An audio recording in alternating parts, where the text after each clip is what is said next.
tell the, maybe, what, okay, sure, that would be appreciated, yeah.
Yeah, one entry.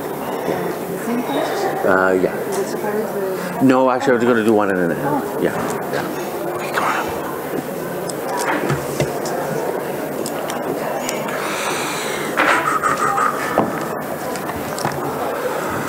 Okay. Do you have a pen? No. So, can you help me out on this one? So, okay, I'm going to break them up into groups. Then they're going to start reporting out. So, if you could take notes.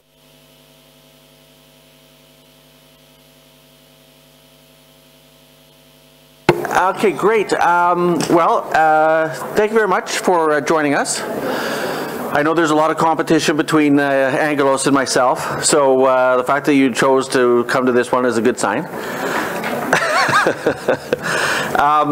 So today, for the next, okay, so we're going to truncate, we're going to shorten this session, so we're just going to have 1 hour.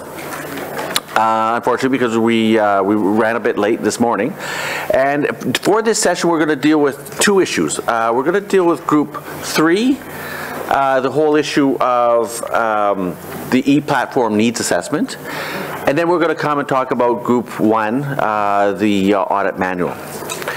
But I'm not going to be doing the talking. Actually, this time it's going to be your guys' turn to talk. So what I'm going to propose is I'm going to go over the subject matter. Then I'm going to ask you to break into groups. 3 groups, in fact. So that far aisle, I'm going to ask for you guys to stand up, get together, and have a discussion.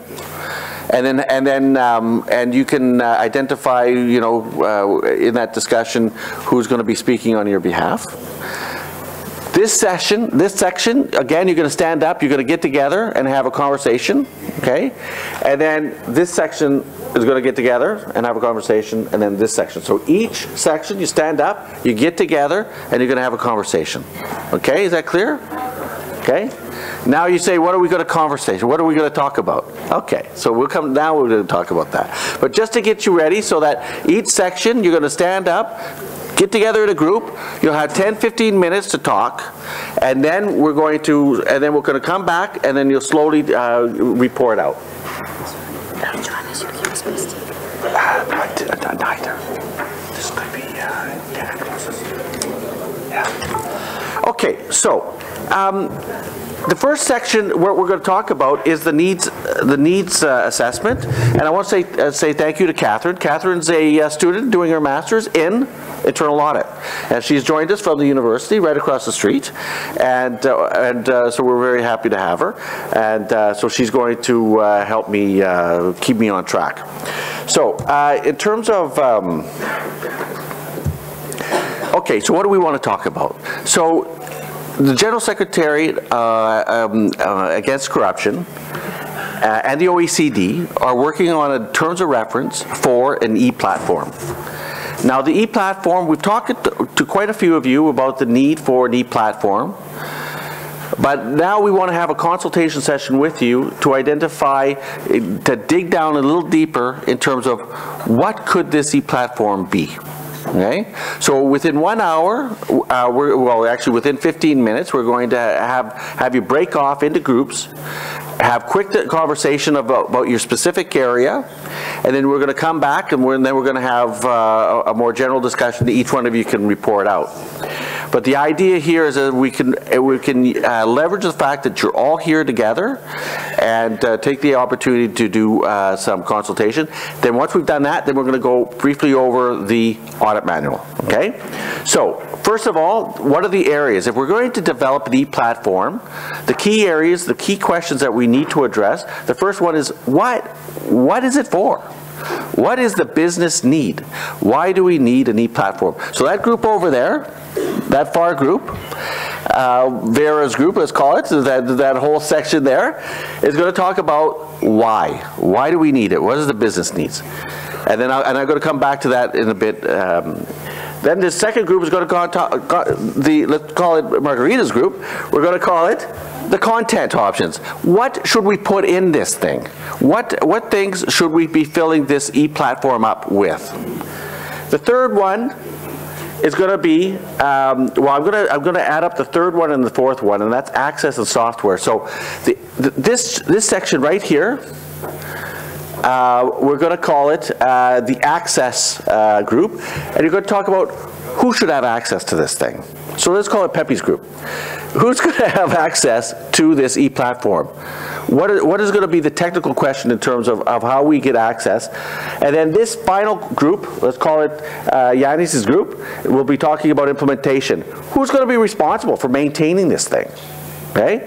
So let's just briefly go over each one of these. So business needs. What is a business need? You know, a business need for any type of data warehouse or electronic or software e-platform, typically there's a number of different business needs you could think about. You could think about, you just want it for information sharing, or you want it as a communication tool. It could be for risk planning. So basically, but whatever the focus is, the focus of this e-platform, the business need will drive what it's going to look like. So I'd like to have a discussion with Vera's group in terms of what is the business need. Then with Margarita's group, you guys are going to talk about what is the content. So what should be the content of this thing? Should it be an audit and investigations repository? Should it be a place where we put all the audits and stuff? Or should it be where we have tools? Or should it be where we have risk indicators? Remember, we can't have everything, although we'd like to, but we're going to have to make some choices, because if we're going to get this thing off the ground, we're going to have to say, what are our priority? What's the priority for this tool? Then, access. Should it be secure or open? Should it be open just to government or open to all citizens? Should it be password protected? If it's going to be secure, should it be password protected? So you see, when we're talking about access issues, it's going to be having a big impact in terms of how we structure this thing and the amount of maintenance that's going to be required. And then finally, well, actually,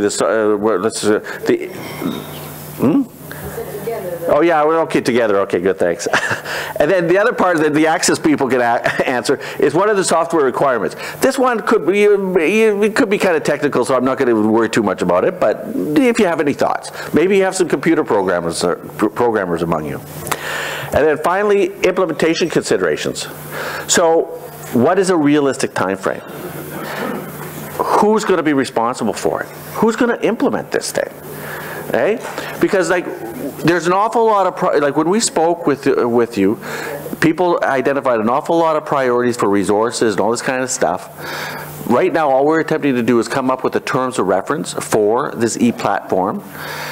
But if we're going to invest in it, we need to make sure that whatever it is we're investing in is a priority area. So I'm going to ask you to break off into your groups. You have 10 minutes for conversation. So just stand up, mill about together.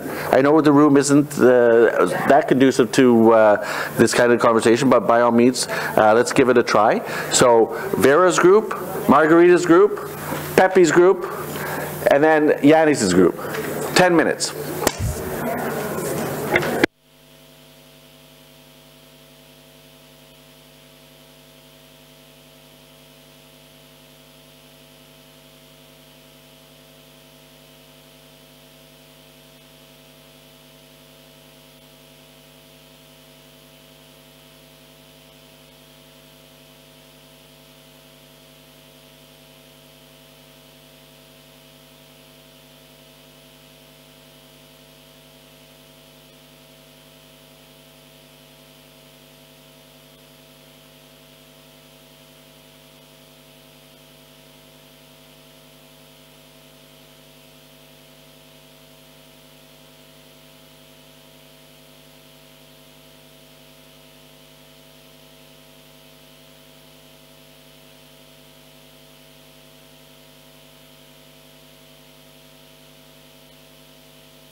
Okay, I'm going to give people one more minute, so maybe close up.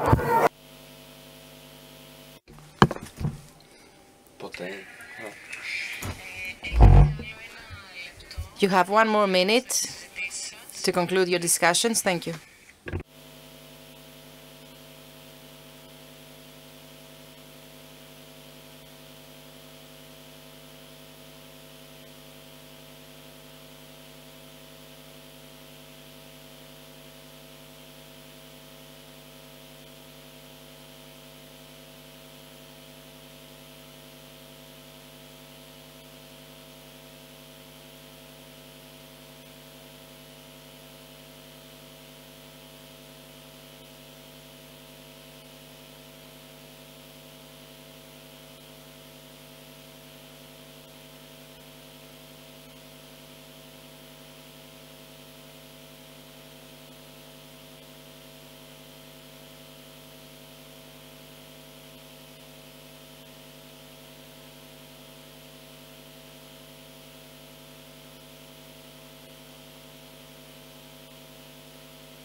Okay, Sinomi.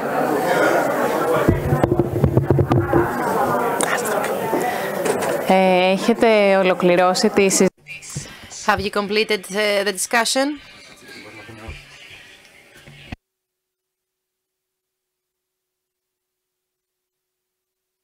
The group on the right. Stay. I'm going to ask people to stay where you are. Okay. But we are going to. We do have to start. So. Too passionate. Yes. Okay. What? You want 10 more minutes? 10 more minutes? You guys had the easy one. Okay, 3 more minutes.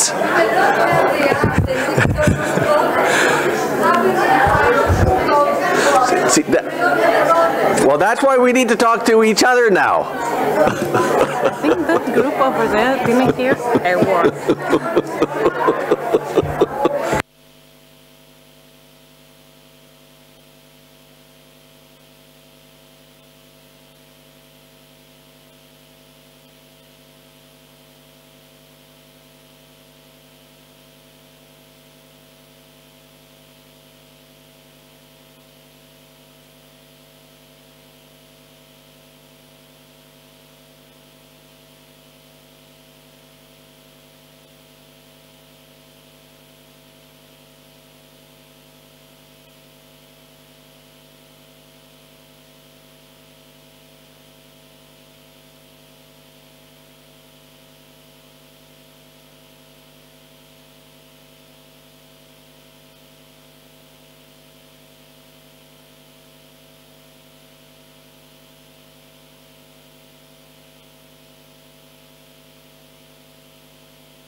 right. Okay, so time's up. How do you say time's up? Ο χρόνος έχει λήξει. Time's up.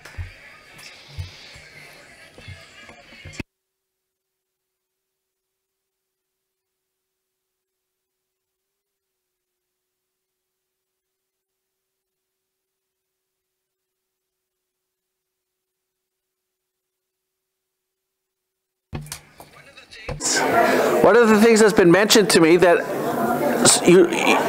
we have you working individually, but you also need each other because each of your groups has a piece of information that you need. So our access people, they need to know what our content folks are doing, and our content people need to know what our Vera's group is doing, the mandate, and then our implementation folks really need to hear from all of you.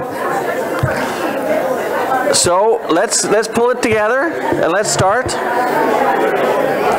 Remember, this is just a first foray.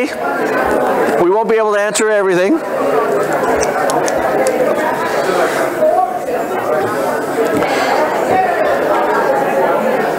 Okay, so I'm going to call upon Vera.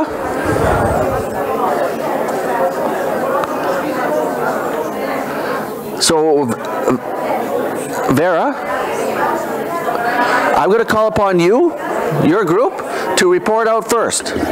So, can I ask everyone to listen to Vera's group? Ωραία, ξεκινάμε. We will start from our group. However, Liana, we will say the results. Okay, here is Liana. So if I could ask everyone to listen to group number 1, and we're going to have Anna, is that correct? Liana, okay. Jana,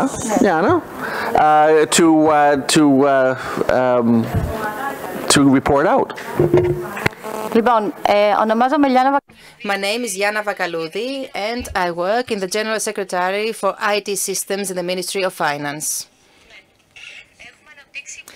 We have developed several tools and platforms, and based on our experience, we can say that the first objective of such work for an electronic platform is the automation of our work in the internal audit units in order for it to become more effective and more efficient. So the first business need is to collect the right information that will come out of the consultation in order for it to be introduced in the specific system, and then make an export of the data based on queries that will be submitted and which will facilitate the control. So the first business need is collecting the information, recording it in the system, and then the right parameterization of the tool in order to perform the right data mining. The second business need that we identified is the proper risk management and risk assessment. In other words, to be able, on the basis of the information that will have been introduced in the system, to set certain priorities of controls on the basis of criteria that will exist in the system, so that there will be a better audit universe and a better depiction of the results and of the controls. The third business need is the management of controls and the controls themselves and their monitoring. In other words, a system that will state who is performing the control, what is the evolution of the control. We want to have at each step this information and the results. And moreover, there will be certain reports that will be produced and which will then be recorded in the system. The fourth business need is the results of the controls and the follow-up of the control. In other words, there will be a certain automated feedback of the system so that the system will be able to follow up, to monitor what happens after the audit. And it will be able to get feedback by judicial and prosecutors' investigations. So it will have, based on the information data mining that will perform, an integrated and comprehensive information. And in order to touch upon the topic of other groups, since we believe it is relevant, there is a business need to have libraries, to have information material, to have complaint forms. That's it. I don't know if someone else would like to add something.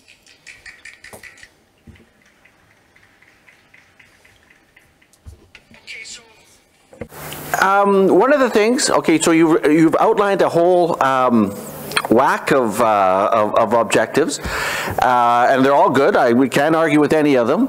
But what you're also pointing to, perhaps, is more of a, perhaps we build this thing in phases, huh? So we have different blocks, but with the idea of the end state in mind as we build it, because that's that actually sounds like a reasonable objective. Okay, so now we're going to go to Margarita's group.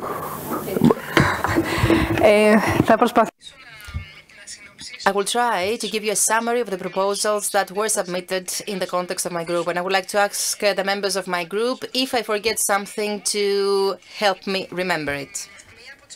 One of the proposals regarding the content of the platform is, first of all, to have a file, something like a library, where all relative legislation will be gathered. But apart from legislation, certain presentations and interventions that pertain to internal audit. This should be accessed by all, so that all interested parties could get information and clarifications regarding what internal audit is, how risk assessment is performed, and so on and so forth. So the first proposal is to have a reference file, something like a library. The second is that there needs to be a detailed control manual, which will include descriptions of the steps of internal audit. However, there is something that was raised in the discussion we had in the group, that the control environment in the different authorities and in the different services is different. So if we have some control lists or questionnaires to be used, these should be adjusted to the control environment, which, as I said, is different in the different authorities and services. Since internal audit is different when it comes to public works, different when it comes to finances. So there is the concern whether the manual will be rather general or whether it will include a control list that will touch upon more specific topics. Moreover, there was a suggestion to upload the reports of the different services so that a service can consult the report of another service and get some useful ideas. And last but not least, there should be a file, a manual, something, a list, in order to record the risks, to identify the red flags, which, once they are identified in the process of a control, they can lead to specific conclusions. Would you like to add something? No, just that good practices should be included, a code of ethics, and generally description of the processes. Good and bad practices, the lady added. Would you like to add something? Yes, and the findings of the reports, in other words, recommendations made. And there should also be a follow-up in order to check whether the recommendations were adopted by the services. You mentioned, if you recall, we were talking in the context of risk. No wonder. When we're talking in the context of risk, people were saying, well, how do I know what the risks are going to be? But if we captured the findings of the reports, then that's an indication of what risks we ought to be auditing in those kind of areas. That's very similar to what we built, something we built before. Okay, that's great. Okay, so now we go to Pepe's group. Who's going to be speaking on behalf of this group? All right, go.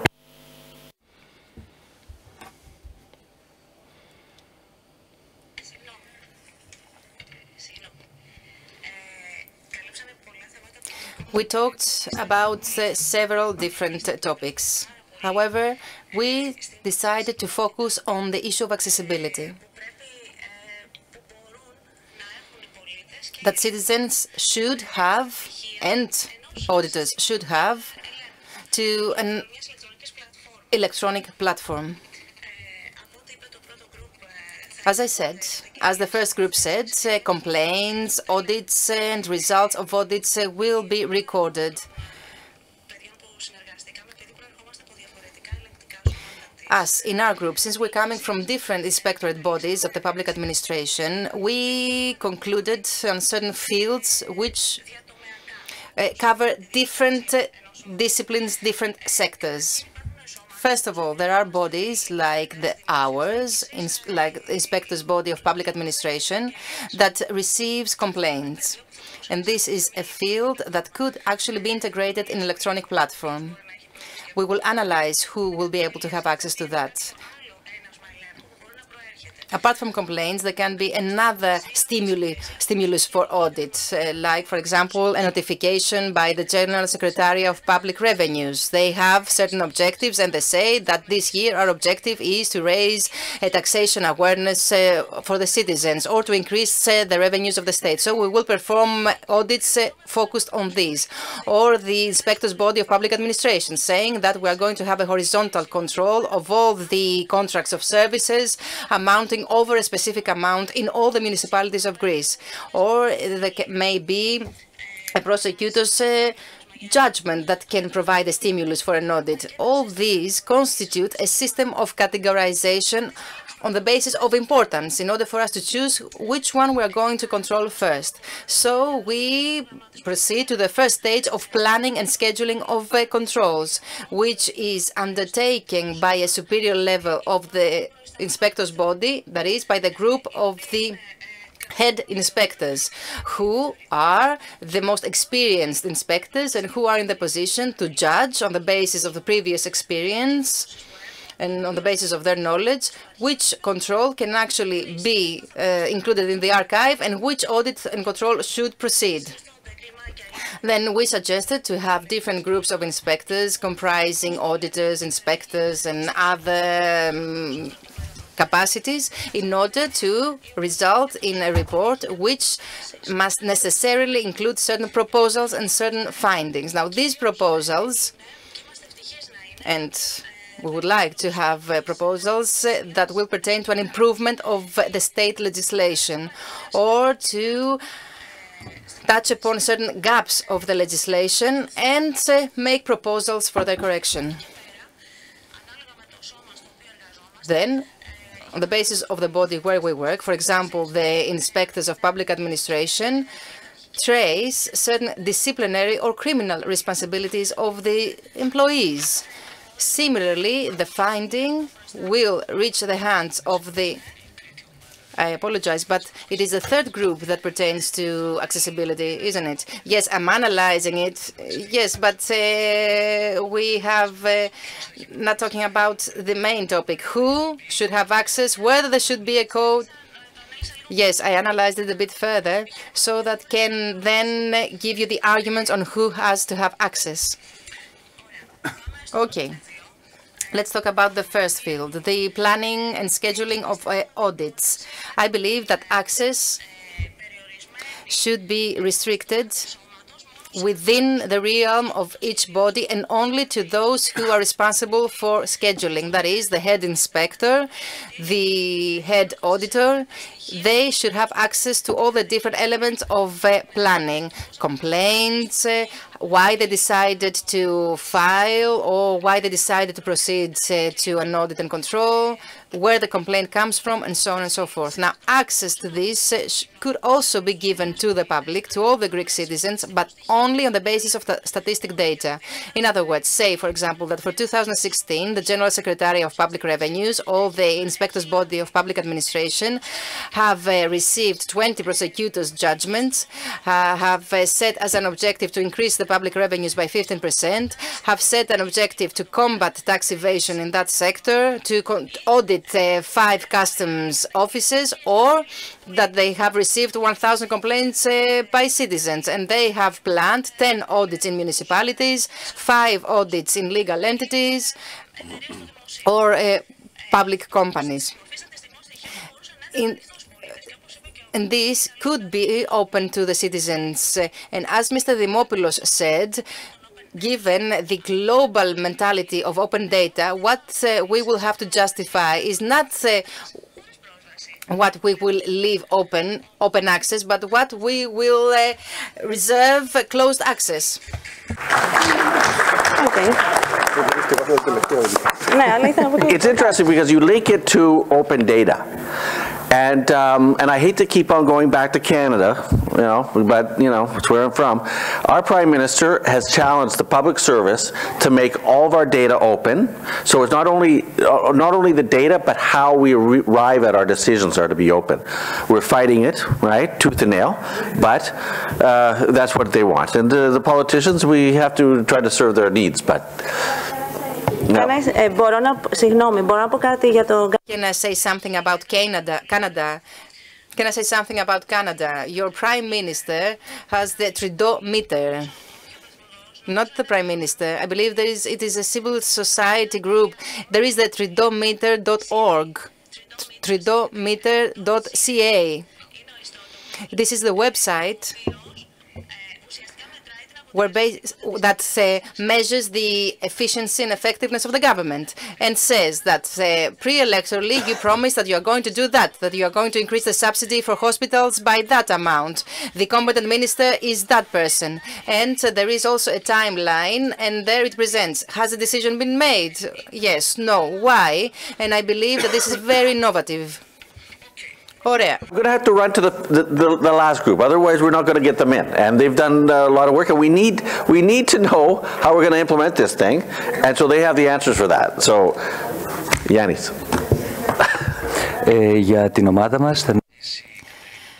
Katerina Naziri, who is head of internal audit in the municipality of Salonika and has come from Salonika along with all the executives of the unit, will take the floor. Katerina, good afternoon. With regard to the 4th stage, that is the implementation and maintenance of the platform, we noted down that it would be ideal to determine the specifications, and that the determination should be made by the General Secretary of IT Systems that has the know-how of implementation, and that it should also be under the umbrella of the General Secretariat Against Corruption. Now, the steps of implementation.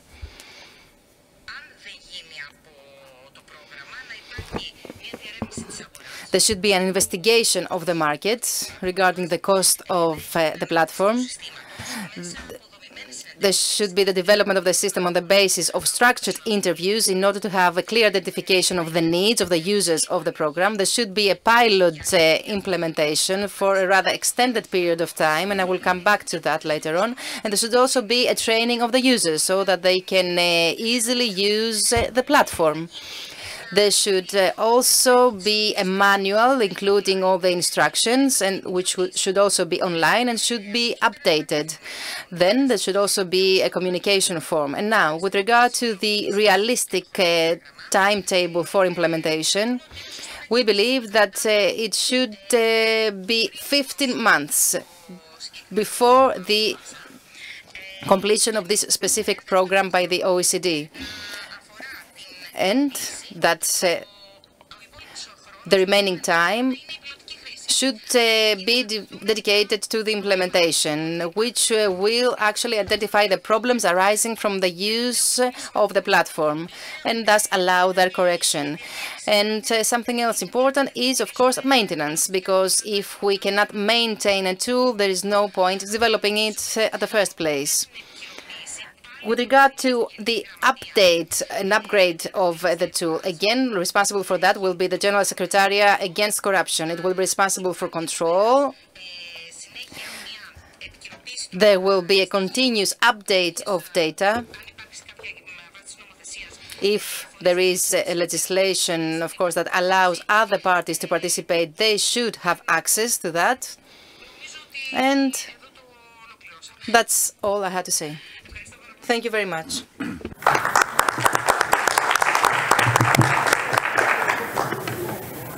So you came all the way from Thessalonica. Well, thank you very much. Efristo. Okay, so thank you very much for doing this. I want to congratulate you on your passionate discussions and the very fact that I couldn't break you away. But it just goes to show that, like, okay, information systems are at the heart of what we do, and it's critical that we have them in place. A lot of interesting ideas in terms of what should be in there, and linking it with the complaints, I think makes great sense. And building it in components, having it as a resource tool.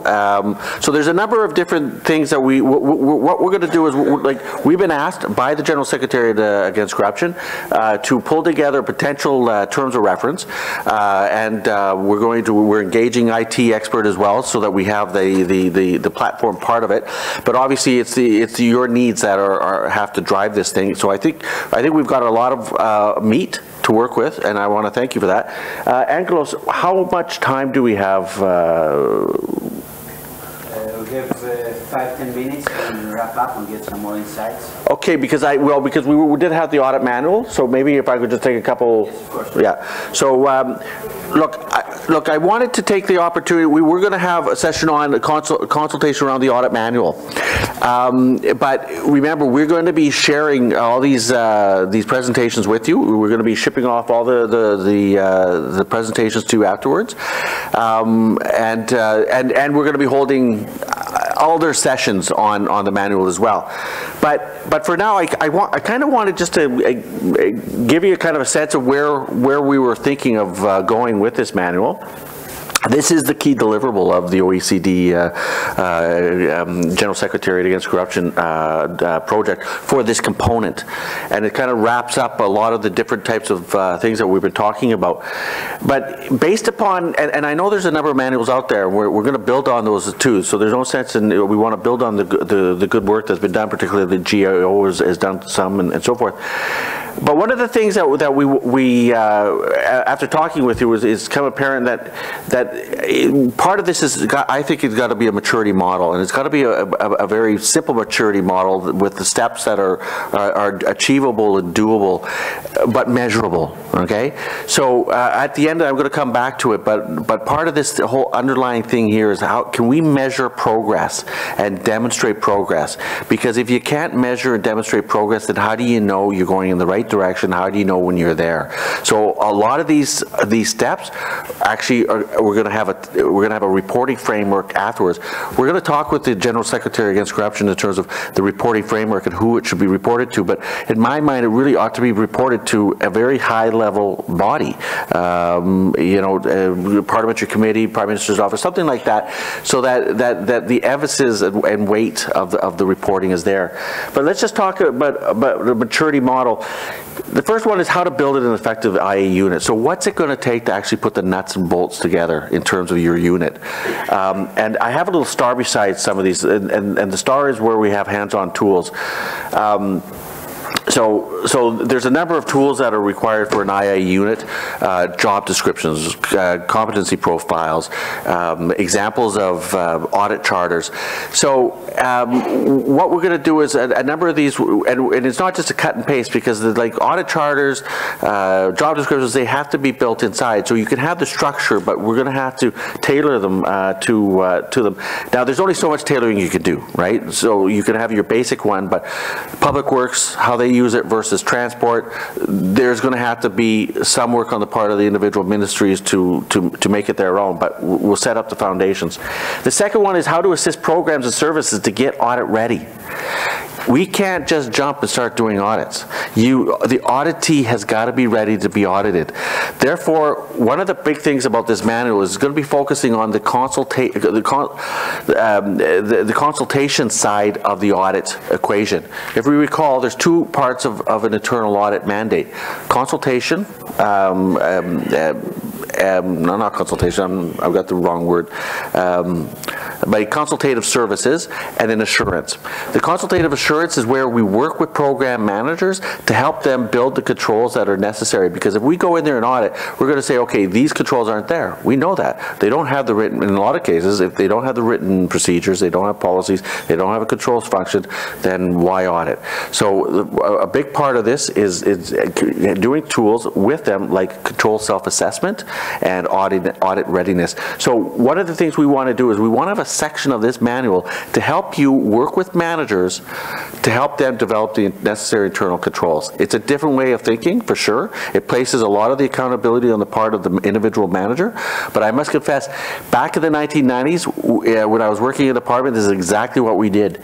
And it took a lot of our time to educate the program managers, but it's worth it, right? Because remember, the end state is not the number of audits that we do. The end state is having a good integrated control framework, right? And how we demonstrate that. There's a number of ways you can demonstrate that. But first and foremost, these are some of the ideas that we're coming out and going to be suggesting. The third is how to identify audit priorities.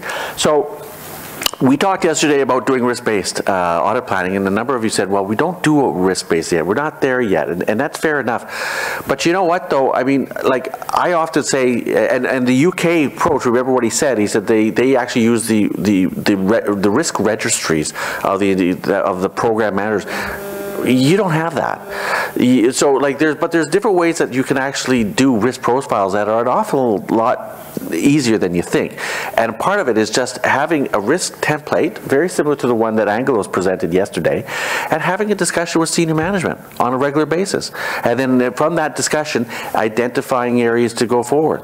Like there's more sophisticated things you can do. You can use past audits and past investigations, and that's great. But some of this stuff, we don't have to overcomplicate it, okay? But why do we use risk? And the reason why we use risk is because we have very limited audit resources. We can't audit everything. So if we do choose to do an audit, we got to make sure that it's an area that is in need, okay? So that's really what's driving this risk. Risk is really driving it because we got limited resources. Fourth, the relationship between internal audit, external audit investigations, internal audit. We're going to have a chapter on that, and then and actually some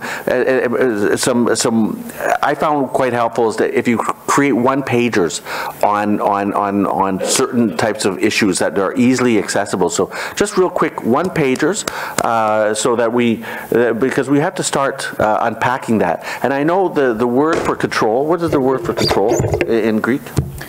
Control. I'm putting on your spot here. Angelos, what's the word for control? Alikos. And then the word for internal audit? Exactly. That's my point. We got to start unpacking some of this stuff because we work in a profession that is complicated. Okay. Fifth, establishing a fraud risk assessment. Now, it's less about the fraud risk assessment, but more about having a structure in place and knowing what happens when you do find fraud. And a lot of times, basically, what we're going to be suggesting is that internal audit doesn't do fraud, right? But internal audit might find fraud, and you got to know where to go once you've found it. And by and large, you know, I see that you've got a great, strong investigatory body function. You got public inspectors, controllers body, and so like making sure, having an agreement that when you find fraud in an internal ministry, then you know where to send that file to. It's as simple as that. But one of the things that when you look at the law for internal audit, the law has got you doing fraud, the law has got you doing investigations, the law has got you doing financial control, and the law has got you doing internal control. I mean internal audit and internal control. The law, the way it's written, is extremely broad. And it's not me who's saying it, it's you, but when I go to the law, I read it as well. But if we're going to, and that's part of the problem is that we've got the mandates are too broad. So part of the solution here is limiting the mandates and recognizing that a strong oversight function requires different parties. It requires investigations. It requires internal audit. It requires an external audit. So just a section there to kind of help pull it together. I also wanted a section on different types of audit services because sometimes you're going to have to do different types of audits. You can have a financial audit, performance audit, an assurance audit. Personally, most of the time in Canada, all we do is assurance auditing. It's very simple. We go in there, okay, are they following the rules? If they're not, then why not? And is what's been done has been illegal, whatever. Assurance auditing, if we do anything, let's focus on assurance auditing, because at a minimum, then you can say to your management, you say, you know what, this program either has problems or it doesn't. And that's critical. Being able to know that a program doesn't have a problem or that it does, we're the eyes and the ears of senior management. But finally, an implementation plan. And I'm going to come back to this, but the maturity model, we're going to build it on the basis of the various components that are required of an internal audit function. So we're going to look at governance structures, professional practices, people management, and so forth. So for each one of these, I'm not going to go over there because I don't have the time, but for each one of these, we have a specific target, and then we've identified the action items that we need to do on the part of the OECD to make this manual live. So if I just take one, performance management accountability. So the target, information to manage, conduct, and control the operations of an internal audit activity and account for its performance and results. So we need to be able to, like, if we say that there's internal audit function, but there's not, then we got to demonstrate that either way. We got to demonstrate if there's an internal audit function or demonstrate if it's not, because people need to know, and we need to be accountable for that. So what we're going to be doing is proposing a performance measurement framework. Very simple way to measure your performance, a reporting template that you can use, as well as examples of reporting formats. But that's just in the area of performance management. Each one of these has different things that we're going to elaborate on. But I just want to, we're also, after we've done that, that's the infrastructure, then we're going to go into the process. So for the process, we're going to identify what are the activities required for each step of these processes, and sometimes they need a hands-on tool, and so where they need a hands-on tool. But I think it's important that if people have been saying, what's internal audit? This is step-by-step, do this, do that, is instruction manual, basically. And once you've done this once, then you get the hang of it, and you come back. And, you know, this is what, you know, Kathleen learns as part of her master's program in internal audit. I hope so, anyway.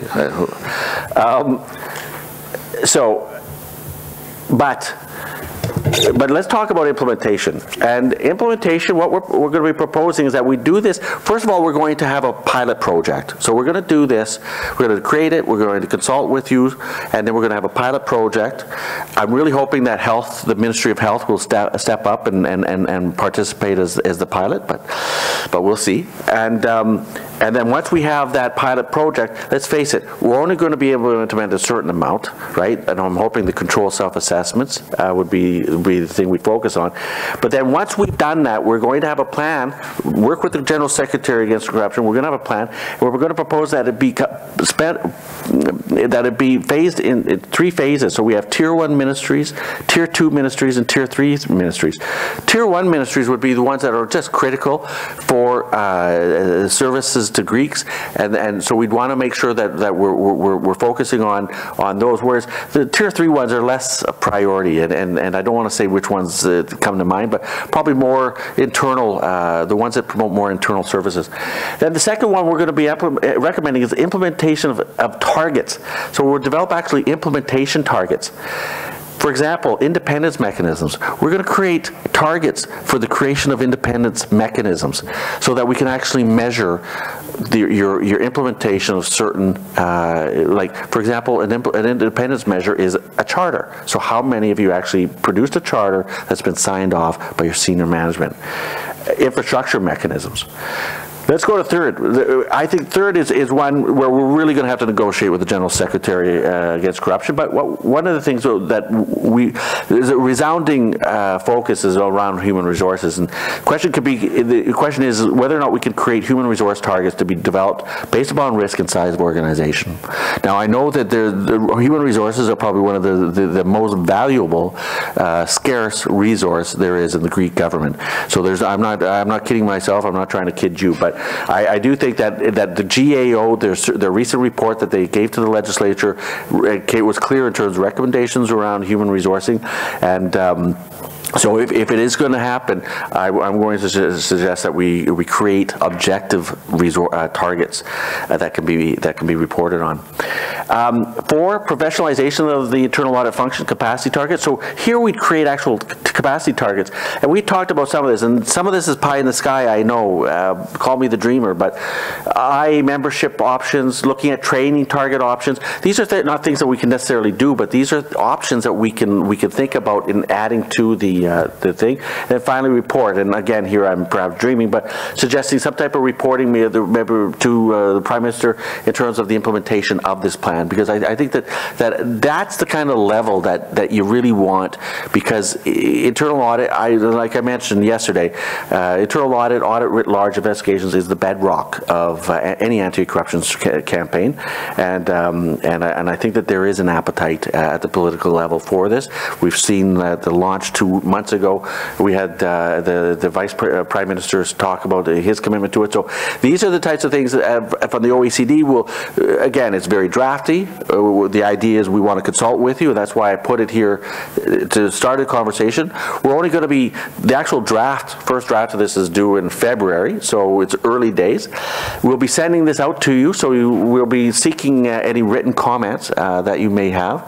But again, this is just, when we do consultation, we risk, I think we have to recognize that consultation comes with risks. Some of the risks is that we might be, things might change. Some of these things might have to be taken off the table.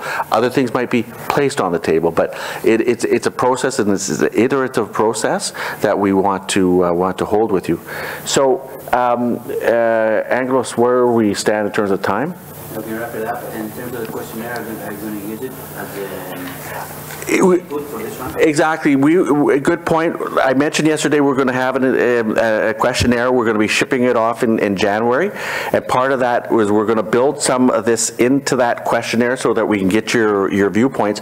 Like I said, some of this is about priorities and resources, so we can't do it all. So we have to ask for what are your priorities, priority areas, and the other part of this is that we can identify that it might not be a priority now, but it might be something that needs to be initiated in, say, a phase 2 or a phase 3 thing. And I'm looking at the EU when I'm talking about that.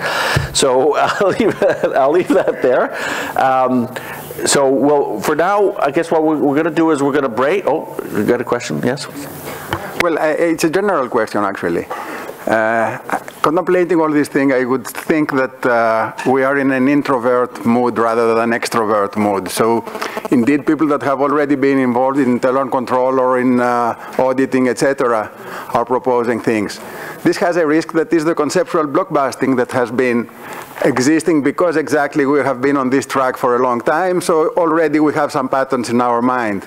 So I was wondering if there is some extrovert component involving crowdsourcing, so the questionnaires would be openly to the public. We don't need actually to use what we're going to get, but you never know what ideas you are going to get. And ultimately, what we want to serve is the people. So the people have no saying again, and they feel kind of alienated from the whole process. So this is a problem always between the public administration and the people that have, especially in Greece, where they suffered so much, it created a hostility until now. So we have to actually change this mentality and this psychology. And this goes beyond the procedures, beyond everything. And it shows that the state is open. So I believe that it will be extremely useful to open up at least a branch of this process and openly say, okay, we are expecting your ideas, and we'll see what is happening with that. Thank you. Well, and I agree with you. In fact, one of the components that we have is actually doing exactly that. We're reaching out. We're going to be doing a telephone survey around the issue of corruption with Greek citizens, identifying potential options, priorities from them. But the other part of this, and it is not only, so there I agree with you. I mean, but the other part of that is that internal audit, and I think we need to also have a conversation with management as well as ministers, so that they understand how they can use internal audit to demonstrate the performance of government to citizens. Because internal audit is a fundamental way that citizens can hold their government to account. But but we need to have our organizations recognize that transparency issue and the role that how they can use internal audit to actually achieve that. So one of the things that we're putting in here, and actually I did put it in here, but there's a step around educating and engaging with ministers' offices and with the management. There is one other one, and this is one I want to do, but it's more of a one-on-one. It doesn't have to be a long one, but general prosecutors' offices, because they use or don't use a number of these outputs. And I think it's important, if we're going to talk about feedback, we figure out how we can get that feedback loop going, right? So, but I hear you. I mean, we can't. Solutions got to be developed beyond just be the practitioners. Actually, I was talking about a more open thing. When you are talking about a survey, it's certainly representative. Sorry, it's just in 1 minute. We're going to have a dedicated session with the needs we have worked again in the past. So I suggest that we make a dedicated meeting on the IT. And with any other colleagues that are more interested in the needs for the e-platform, that we can exchange in detail and work on it. If you want to close it, just one word, because that's not an implementation issue. This is a mentality issue. So a survey is a targeted thing where, as you said, a phone survey, for example. You call certain people and it's a small sample, so nobody knows about what is happening. What I am saying is about an open call to everyone, like the Diavoulevsi in Greece, you know, the consultation that is happening in the ministry, and everybody has the opportunity to say something. Usually not many people participate, but still it's a very open thing that goes to everyone, whereas the survey goes to where it happens to, you know, to draw the lot and say, okay, we got the call, and nobody learns about it. So that's the difference. Thank you. All right, well, okay, well, on that note, well, thank you a bit. And we are pushed for time, unfortunately, so we're going to go on to the next session, and that is going to be what? Λοιπόν, να κάνουμε το διάλειμμα τώρα για ένα ελαφρύ μεσημεριανό. Προσπαθήσουμε 1:45 να είμαστε πίσω στην... Break for light lunch, 1:45 to be here, and then go on with the panel, with internal unit groups. 1:45, let's go. Είναι ώρα άλλης χώρας. Πάει μπρος 1 ώρα, ναι. Είναι 1:04. 1:10.